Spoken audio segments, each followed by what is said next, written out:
సంసద్ మార్చిలో పాల్గొన్న విద్యార్థుల పట్ల పోలీసులు చాలా విచక్షణారహితంగా వ్యవహరించారు, వెంటనే అత్యవసర విచారణ చేపట్టాలి అని చెప్పేసి నరేంద్ర మిశ్రా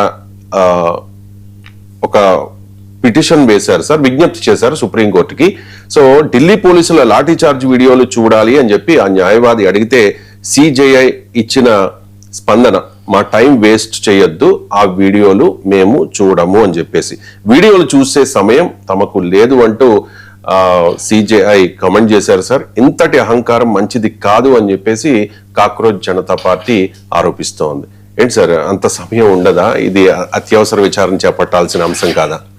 అంటే జస్టిస్ సూర్యకాంత్ చేసిన వ్యాఖ్యల వల్లనే ఇదంతా స్టార్ట్ అయింది. మనందరికీ తెలుసు కదా, కొంతమంది యువతరం అలాగే ఆ సోషల్ యాక్టివిస్టులను కాక్రోచ్లుగా పోలుస్తూ జస్టిస్ సూర్యకాంత్ చేసిన వ్యాఖ్యలై కాక్రోచ్ జనతా పార్టీ ఏర్పాటుకు, దేశంలో ఇంత పెద్ద విద్యార్థి ఉద్యమం, ప్రజా ఉద్యమం రగలటానికి, నరేంద్ర మోడీ ప్రభుత్వానికి ఈ 12 ఏళ్ళలో అతిపెద్ద రాజకీయ సవాల్ విసరటానికి కారణమయ్యాయి.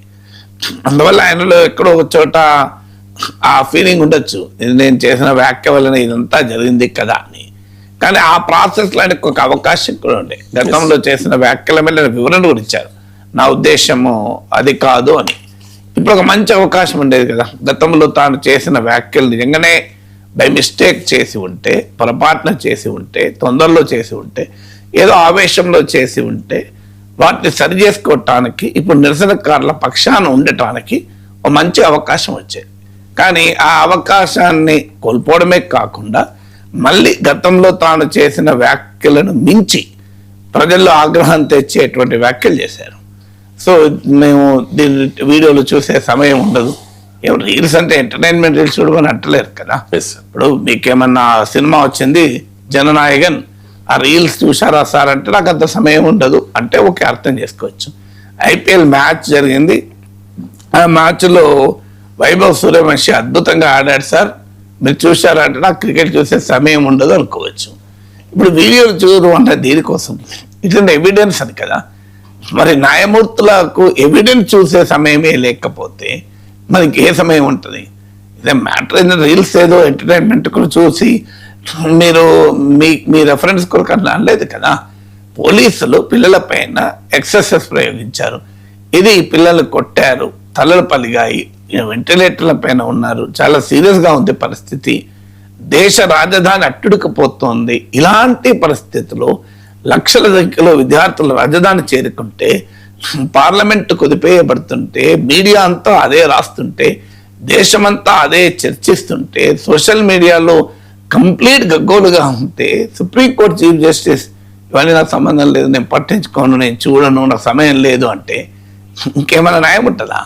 ఇప్పుడు మరి భారతదేశంలో సుప్రీంకోర్టు జస్టిస్ సూర్యకాంత్ గారికి వినమ్రపూర్వకంగా చెప్పేది ఏంటంటే, అయ్యా భారత రాజ్యాంగం, సుప్రీంకోర్టును భారత ప్రజలు ఒక ఫైనల్ తమ హక్కులకు భంగం కలిగినప్పుడు చివరకు తమకు రక్షణ కల్పించేటువంటి వ్యవస్థగా సుప్రీంకోర్టు చూస్తారు.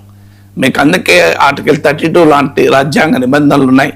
ఫండమెంటల్ రైట్స్కు విఘాతం కలిగితే సుప్రీంకోర్టుకు నేరుగా వెళ్ళవచ్చు. ఇది constitutional position upheld by the supreme court in several judgments. అందువల్ల మీకు అలాంటి ఒక సుప్రీంకోర్టు చీఫ్ జస్టిస్ను మెహర్బానీ చేయమని అడగలేదు కదా, మీరు మాకు మెయిల్ చేయండి, మాకు సపోర్ట్ చేయండి కాదు కదా.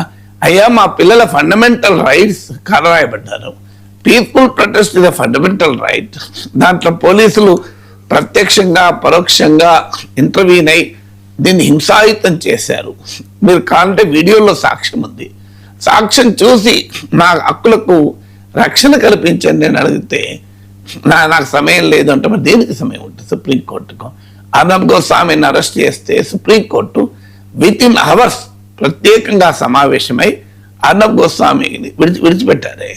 మరి అర్నబ్ గోస్వామి విషయంలో సమయం ఉంటుంది, మీకు చిన్న చిన్న పిల్లల సమస్యలో సమయం ఉండదా? ఆశ్చర్యంగా ఉంటుంది. నిన్నే మరి ఇంకోటి కూడా చూడాలి మనం, ఢిల్లీ హైకోర్టు ఇదే కేసులో సుప్రీంకోర్టు చీఫ్ జస్టిస్కు భిన్నంగా స్పందించింది. ఆ కేసు తీసుకోవడమే కాదు, పోలీసులకు నోటీసులు ఇచ్చారు, ప్రభుత్వానికి మీరు వివరణ చెప్పాల్సిందే అన్నారు, ఎట్టి పరిస్థితుల్లో దీన్ని మేము పట్టించుకుంటామని కూడా అన్నారు హైకోర్టు.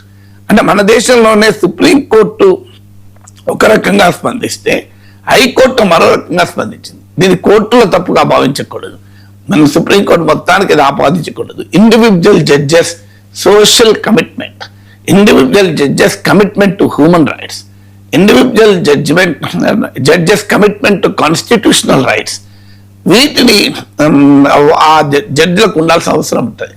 మీరు ఇవాళ ఢిల్లీ ప్రొటెస్ట్ల గురించి మాట్లాడుతున్నప్పుడు justice VR Krishnaiah, one of the India's most celebrated judge, ఆయన ఏమన్నాడు, an illegal act can also be a justifiable act అన్నాడు.